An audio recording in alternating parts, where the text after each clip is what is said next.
I'm going to ask these gentlemen about one of the success stories, what they have done, right? Which will become like a live case for all of us. It will like an elevator pitch for you. Like in 5 minutes, you have to tell us that, what really worked for you, Vineet, and which is the one project which you are really, really proud of, which you and your team delivered. And, you have some 5-7 minutes to talk about that. Sure. Thank you. Happy to get it started. Before I get started, I thought I will sort of give a context where this all started. And before I come to the context, everybody's like, some of you are sleepy, so let me ask you a couple of questions. So how many of you have heard the terminology called customer centricity? Please raise your hand. Customer centricity. Okay, I see some of them. How many? Yeah, exactly. That's my way of figuring. And how many people know what is customer obsession? Please show me some hands. Just one? Only one person knows in the room? 2, 3, 4? Okay, so here is the harder one. What is the exact difference between customer centricity and customer obsession?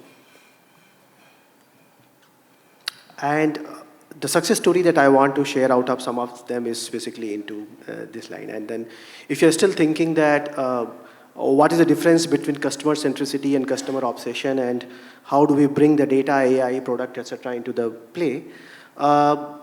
Customer centricity is when your inherent business, which is whatever be the business, whether it's manufacturing or finance or logistics, when you start building some of the incremental systems on top of the existing system to reach out to the customers.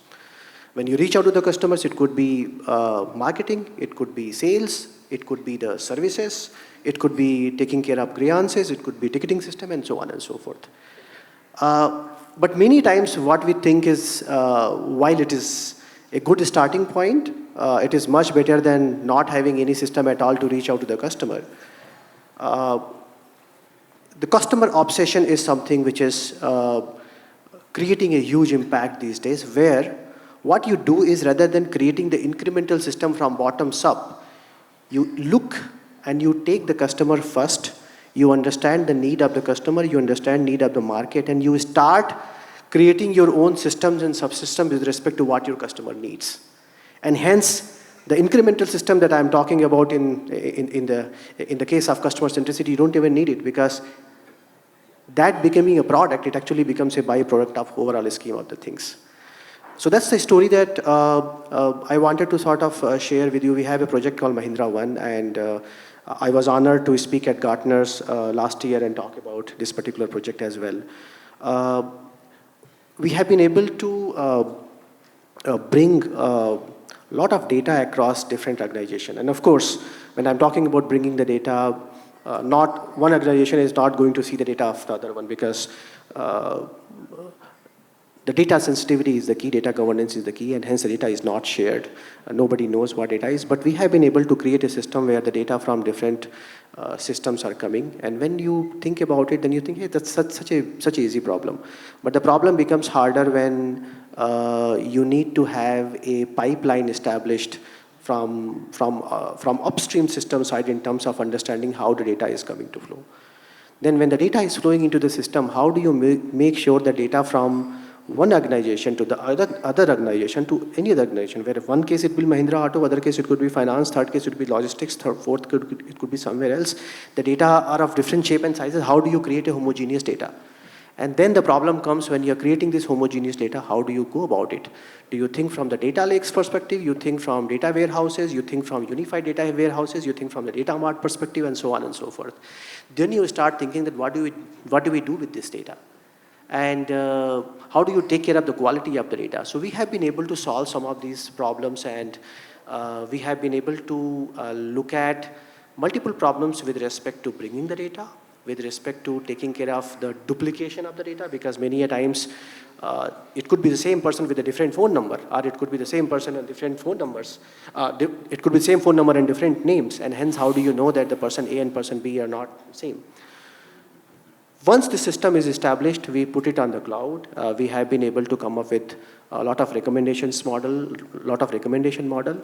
We have been able to reach to an extent that we have been able to look at cross-selling and upselling as different problem statements. We have been able to come up with this data part recommendation model, and by which we have been able to able to create around 250 crores of revenue in the last year. And this year we are targeting to have 2000 plus crores of revenue from the same system that I'm talking about. So it started with the, thank you.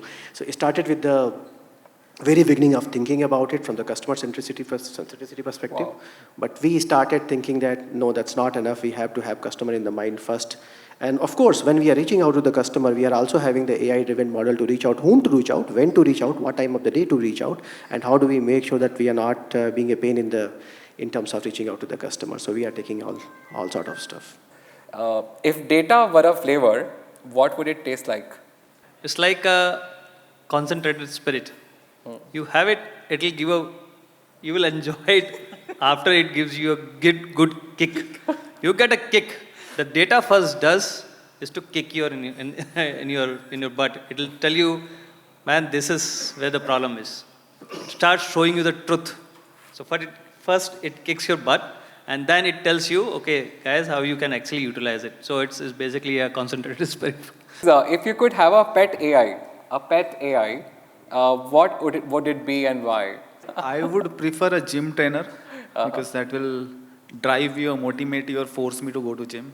Wow. Lately, I'm trying to go to gym, but because it's 5 days office now and not able to go to gym. So someone like a robot will keep forcing me. A wife keeps forcing us, but I think over the period of time, we tend to ignore her. But robot will be someone who would help me as a gym trainer and force me to go to the gym. Got it. Do you think going forward in the future, augmented reality, one of the demos at the back, outside, can play a role in customer servicing? So my question is more over and above the data, the uses of cloud and AI particularly. Okay, so first to answer your cloud point of view, okay. So yes, we are moving everything towards clouds. Okay, so till now we used to have various use cases on our in-house data center. And now with a new technology like 5G, okay, so it's like kind of software-defined network. So definitely we need to adopt, and we are going to cloud. So majority of our 5G is happening on cloud only. Okay, and talking about your second question's answer, I think we already have a few product for this augmented reality. Okay, so I'm not sure about that, okay, how it will be helpful in terms of customer care or solving the customer pain problem. But yes, to create immersive experience of social media or maybe entertainment, I think this will be a good solution, and I think we are exploring on that direction heavily on right now.